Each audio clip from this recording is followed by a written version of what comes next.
Big பாஸ்ல இந்த வாரம் மிட் வீக் எவிக்ஷன் இருக்கு அப்படின்னும், அதுவும் அர்ச்சனா அவர்கள் கையில தான் அந்த ஒரு மிட் வீக் எவிக்ஷன் நடக்க போகுது அப்படிங்கிற மாதிரியான தகவல் தான் இப்போ சோசியல் மீடியால ரொம்பவே வைரலா போய்கிட்டு இருக்கு. அது என்ன அப்படிங்கிற கம்ப்ளீட் டீட்டெயில் தான் இந்த ஒரு வீடியோல நம்ம பார்க்க போறோம். பிக் பாஸ் கிட்டத்தட்ட இறுதி கட்டத்தை எட்டியாச்சு. ஃப்ரீ டாஸ்க் வந்துருச்சு. அடுத்து வந்து பாத்தீங்கன்னா மணி பாக்ஸ். இப்போ வரைக்குமே பிக் பாஸ் வீட்டுக்குள்ள 10க்கும் மேற்பட்ட நபர்கள் இருக்காங்க. கண்டிப்பா அடுத்தடுத்த வாரங்கள்ல ஒருத்தரா போனா அது செல்லுபடியாகாது. ஸோ டபுள் எவிக்ஷன் இருக்க போகுது அப்படிங்கிற தகவல் கிடைச்சிருக்கு.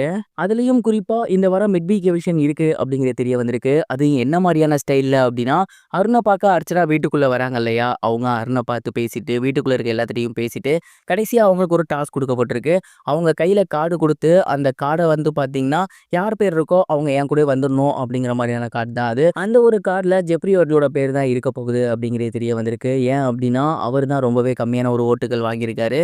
ஸோ இந்த ஒரு பிளாட் ட்விஸ்ட்ட யாருமே எதிர்பார்க்கவே கிடையாது. எல்லாருமே நினைச்சுக்கிட்டு இருந்தது என்ன, இன்னும் ஒரு வாரம் தான் இருக்கு. கண்டிப்பா ஜெஃப்ரி மணி பாக்ஸ தூக்கிடுவாரு. ஏற்கனவே அவரு இந்த ஒரு விஷயத்த சொல்லிட்டே இருந்தாரு. ஸோ மணி பாக்ஸ் வந்துச்சுன்னா உடனே அவரு எடுத்துருவாரு அப்படிங்கிற மாரி தான் எல்லாருமே நெனச்சது. ஆனா யாருமே எதிர்பார்க்காத வகையில அர்ச்சனா அவர்கள் கூட அவரு போக போறாரு அப்படிங்கிறது மிகப்பெரிய ஒரு கேம் சேஞ்சிங்கா இருக்கு. இப்ப வரைக்கும் ஜெஃப்ரியோட பேர் அடிபட்டுக்கிட்டு இருக்கு. ஒருவேளை கடைசி நேரத்துல யார வேணா மாத்துறதுக்கும் வாய்ப்பு இருக்கு. திடீர்னு பவித்ராவ கூட வெளிய கூட்டி போக வாய்ப்பு இருக்கு. ஸோ அர்ச்சனா அவர்கள் பிக் பாஸ் வீட்டுக்குள்ள வந்து எல்லாம் முடிச்சுட்டு, கடைசியா அவங்களுக்கான டாஸ்க்கா ஒரு நபர வீட்டுக்குள்ளேருந்து வெளிய கூட்டி போறாங்க. அண்ட் இது இல்லாம இந்த வாரம் டபுள் எவிக்ஷன் இருக்கும் அப்படிங்கிற மாரியும் தெரிய வந்திருக்கு. ஸோ ஓவராலா இந்த வாரம் ட்ரிபிள் எவிக்ஷனுக்கு அதிகபட்சமாக நாம எதிர்பார்க்கலாம். இந்த ஒரு ட்விஸ்ட்ட யாருமே எதிர்பார்த்திருக்கவே கிடையாது. எனக்கு ஒரே ஒரு வருத்தம் ஜெஃப்ரி போயிருவாரோ அப்படிங்கிறது தான். அவர் இருந்த மணி பாக்ஸ் எடுத்தா நல்லா இருக்கும்னு நான் நினைக்கிறேன். நீங்க என்ன நினைக்கிறீங்க? ஜெஃப்ரி இருப்பார்னு நினைக்கிறீங்களா? இல்ல அவர் போயிட்டு வேற யாரும் மணி பாக்ஸ் எடுப்பாங்கன்னு நினைக்கிறீங்களா? உங்களோட தாட்ட மறக்காம கமெண்ட் பாக்ஸ்ல ஷேர் பண்ணுங்க.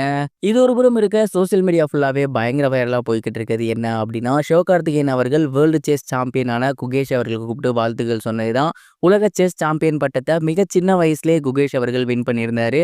அண்ட் அவருக்கு கிட்டத்தட்ட 11 கோடி பரிசு தொகையா வந்திருந்துச்சு. அது மட்டும் இல்லாம தமிழக அரசு 5 கோடி கொடுத்திருந்தாங்க. தொடர்ந்து ஏகப்பட்ட பிரபலங்கள் வாழ்த்து சொல்லி வந்துட்டு இருந்த நேரத்துல சிவகார்த்திகேயன் அவர்கள் அவரை கூப்பிட்டு அவருக்கு வாழ்த்து சொல்லி அவருக்கு கடிகாரம் ஒண்ணா பரிசா கொடுத்திருந்தாரு. இப்ப சிவகார்த்திகேயனை தொடர்ந்து சூப்பர் ஸ்டார் அவர்களும் இந்த ஒரு விஷயத்த பண்ணியிருக்காரு. சூப்பர் ஸ்டார் அவர்கள் குகேஷ் மற்றும் அவங்களோட ஃபேமிலி மெம்பர்ஸை நேரடியா வீட்டுக்கு கூப்பிட்டிருக்காரு. அவங்க எல்லாரு கூடயும் பேசிட்டு குகேஷ்க்கு வாழ்த்துக்கள் சொல்லிட்டு அண்ட் அவருக்கு பாத்தீங்கன்னா யோகி எழுதிய சுயசரிதை புக் ஒன்று பரிசா கொடுத்திருக்காரு. அண்ட் அது மட்டும் இல்லாம தொடர்ந்து நீங்க இதே மாதிரி விளையாடணும், நம்ம நாட்டுக்கு பெருமை சேர்க்கணும் அப்படிங்கிற மாதிரி அவங்களோட பேரண்ட்ஸ்டையும் அவருக்கும் வாழ்த்துக்கள் சொல்லியிருக்காரு. அண்ட் அவரு கூட எடுத்துக்கிட்ட ஃபோட்டோஸ் அண்ட் வீடியோஸ் எல்லாமே இப்போ சோசியல் மீடியாவில் ரொம்பவே வைரலாக போய்கிட்டு இருக்கு. சிவகார்த்திகேயன் இந்த மாதிரி பண்ணது அப்படிங்கிறது டோட்டலி அன்எக்ஸ்பெக்டட் தான் நான் நினைக்கிறேன்.